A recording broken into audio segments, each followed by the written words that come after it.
You're listening to DraftKings Network.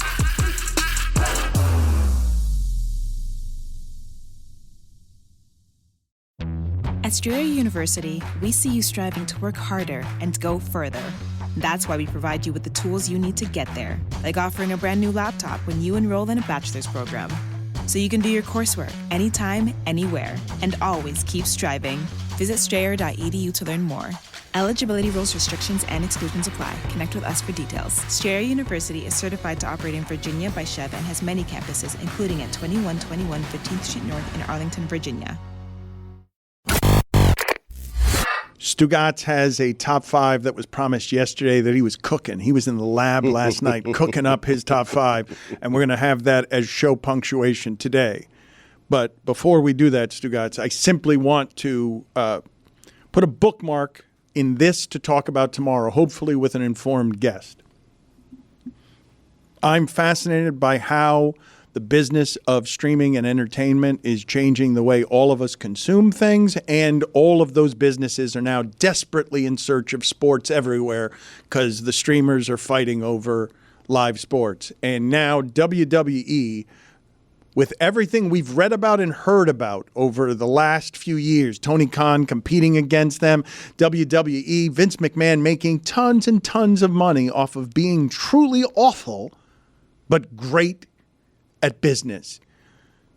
Getting into bed with Netflix now, and I don't know, details are going to be reported in the next few days about how much this is all worth and Looks what like it a $5 means. billion deal over 10 years. What?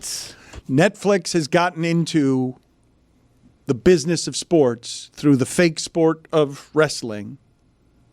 WWE, a monster business, is now going to do with Netflix what UFC has done with Disney and ESPN, and I want to talk to somebody who's informed about how game-changing this is for Netflix to start. Netflix right now is occupying the comedy lane where there are a lot of specials that are keeping comedians alive, and that industry is being shaken by the Andrew Schultzes and the Rogans of the world and Louis C.K., who want to be independent but kind of need to rely on Netflix. Netflix is now going big on sports. Netflix is not... The industry has changed a lot, Stugotz, in that over the last 2 years, many people aren't spending. But Netflix is still spending, and Netflix just made a giant move in the sports realm. They've been beta testing with live programming, where Netflix has always, throughout its entire existence, dating back to DVD delivery, was at your leisure type of company. Now they have signed in... I was curious. They did not say Monday Night Raw. It's just Raw, because TV's longest-running episodic television show is now moving off of linear TV and onto Netflix. I think with the aim to globally have Monday Night Raw, kind of like Apple MLS model, where Netflix globally is synonymous with WWE's Raw. Mike, the business of this is fascinating from a number of perspectives, but none more than what I'm about to tell you, Stugotz, because Netflix has, since the beginning, not wanted to be an option against television. It has wanted to replace television. And this deal, when people talk about shadow brokering and business power, Nick Khan, Stugotz, was the person at CAA who was running ESPN. He was bringing all of his talent through ESPN, and everyone in the industry knows that Nick Khan at CAA, Creative Artists Agency, saw a business inefficiency in the world of Hollywood and acting, and he's like, I can run every client I have through ESPN and watch what I make ESPN. He saw before anybody, I need to get out. So he gets out of being the power broker who is running ESPN with his talent, and he says, I see a business opportunity. The whole game is changing. Let me get over here. And look at the deal he just made. Look at what he left, and look at what he's now doing, because he saw market inefficiency and he saw the future, as he often does. He has changed the trajectory of WWE as well. That was a publicly traded company, but everything from creative, everything on down had Vince McMahon's fingerprints all over that, and many people were skeptical. What does Nick Khan know about this industry? Well, maybe took him a few months, but the WWE, from a revenue standpoint, has never been a hotter property than it is right now. Vince McMahon, while he still has a seat on the board, he has ceded creative control to his son-in-law, Triple H, and that has been a massive win for WWE. They are red hot right now. Not only red hot, and this I caution you on as well as we go to the fun portion of Top 5s, because I know I can be rambling, man, about this stuff. I also caution you that when WWE and UFC get this kind of power, you can slap your wife in public, and there are no consequences, and all of these power brokers never even comment on it. All of them own all this dirty shit, and they're going to make tons of money on it. They've got FU money, and they're not going to be moral about it. The point is to make more FU money, and they just did it. Like, it's happening right now. Wrestling and UFC they've gotten their independence, and the streamers need them, and so now these corporations aren't actually going to comment on any of the bad shit. I will say, though, if a talent on the wrestling side of TKO's portfolio had comments like Sean Strickland, it would be handled totally different. Because the WWE audience is far more inclusive, whereas both do a really good job, UFC and WWE, of playing to that audience and building on that momentum with those certain sectors. But your point of all the other people on TKO not having to say anything publicly is 100% right, the same way that Jimmy Pitaro and ESPN won't say anything publicly. You mentioned Netflix wanting to replace television. Do you think they have? I mean, they're fighting to do so with Apple and Amazon, and there will be a few winners here. I would say get the NFL and the FBI franchise, and you've accomplished your mission. I mean, just the NFL and the FBI franchise? Yeah. Do you think Amazon Prime has completed the mission? Because they have the NFL, and they're not talked about as the top streamer. What happens to USA Network now? Get USA, FBI. I mean, they had that and they had the Chrisleys, and now they've lost them both. So USA still actually does have a WWE property. They are taking over SmackDown from Fox. I think there's going to be a couple of months here, depending on the term, where Raw and SmackDown are both on USA Network, and then in January 2025, Raw, on which date we'll find out, Raw will move over to Netflix exclusively for much of the globe. Lucy, before we get to Stugotz's top 5, I feel like we bored you today. Yeah, a little bit, but that's okay. Yeah. Sometimes we have those days. Thursday will be really interesting, I hope. You missed Caitlin Clark flopped. Yeah. That was yesterday. I'm glad I wasn't here for that. we desperately needed the other side on it. I'm sorry, what? What do you mean, other side? We reached consensus. She flopped. Yeah. Go ahead, Lucy. The floor is yours. No, the floor is Caitlin's after she flopped. So angry that's not funny. I got a laugh from Stugotz. She really sold it. I mean, come on. She Lucy. did not flop. That was real time. Why did she extend her? Running full speed. She extended. So is this girl. She extended. I don't know why we're making a big deal out of this. It was clearly an accident from both parts. That Ohio State fan wasn't paying attention. Caitlin was just trying to get off the court. Guess what? When LSU lost to Ole Miss and the LSU player hit the Ole Miss fan, everyone was like, well, that's great. That's awesome. When Caitlin does it, it's the end of the world. Feminism. Yeah. It was her birthday yesterday. What? You guys did this to her on her birthday. Happy birthday.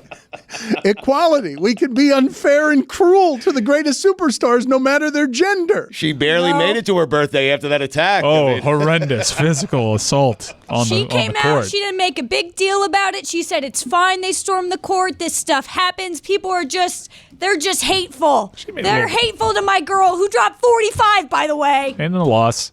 Shoots too much. Not her fault. Not her fault. Shoots too much. Oh, I'm sorry, Kim Mulkey. Yeah, 40 shots a game. That's not the right way to play. That's not even close. Let my boy cook. Volume shooter. Let's go. 20 shots a game. Show me something. That's accurate. Flopper. That's accurate. They need to find their Anthony Edwards. Or their Tony Campbell. Go ahead, Lucy. I want it to be Hannah Stolke, but she has not played well lately. But there's an injury. It's all right.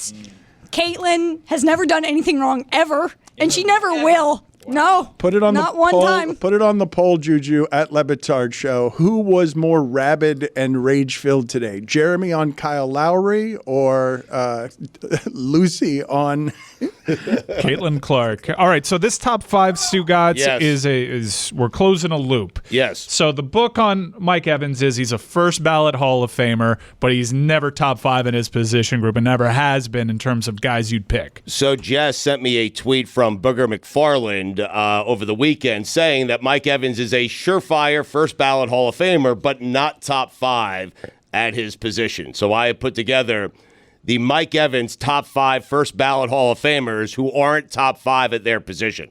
How about that? All right, so this was you were cooking since last night. Yes. It's Now, all- Mike Evans is not on the list. He has naming rights. Okay, so Yes. it's the Mike Evans honorary top 5. Is it all of sports or just football? Just football, Dano. Okay, any OLI or just? Nope, I got just a straight 5 for you. All right, number 5. DeAndre Hopkins.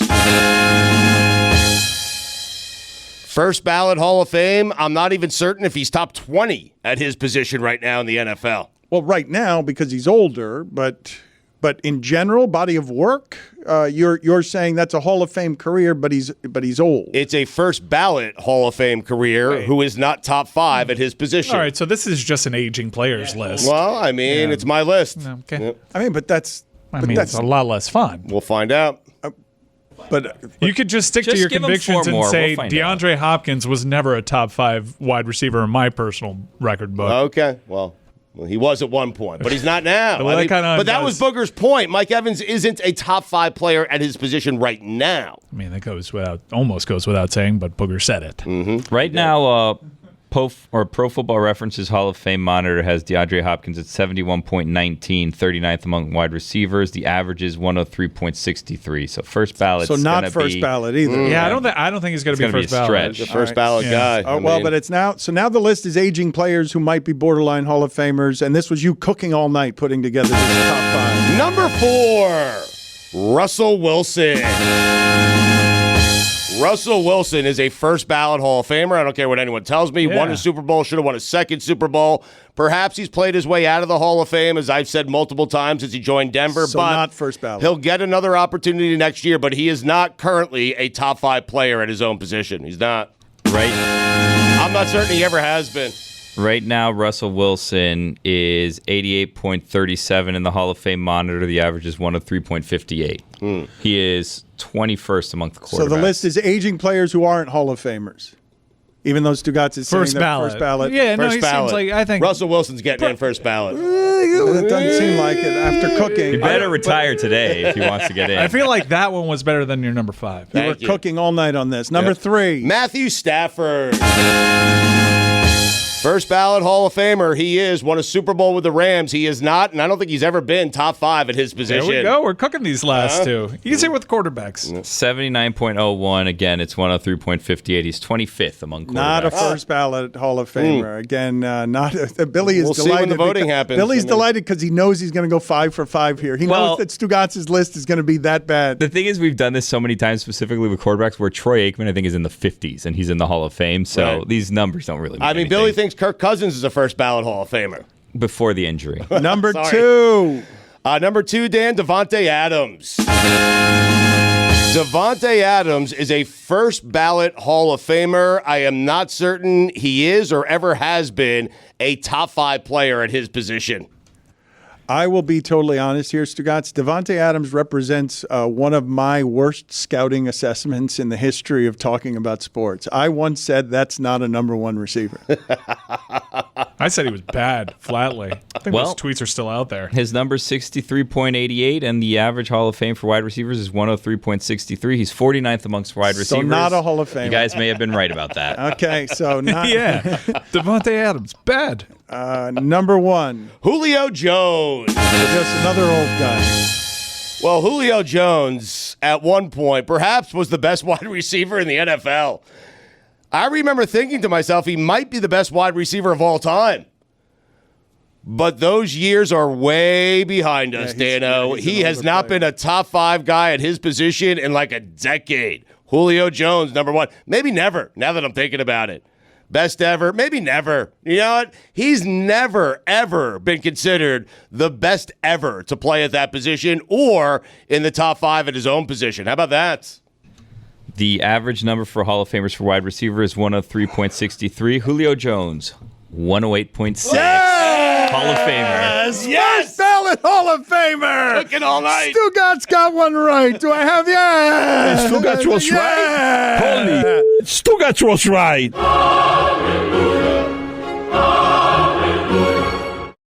At Strayer University, we've been empowering students to pursue their goals for over 130 years. From innovative degree programs and helpful tools to campus locations focused on creating community for international students, we can help you find your way forward. We even offer international students 25% off tuition on select degree programs. Visit strayer.edu to learn more. Eligibility rules, restrictions, and exclusions apply. Strayer University is certified to operate in Virginia by Chev and has many campuses, including at 2121 15th Street North in Arlington, Virginia.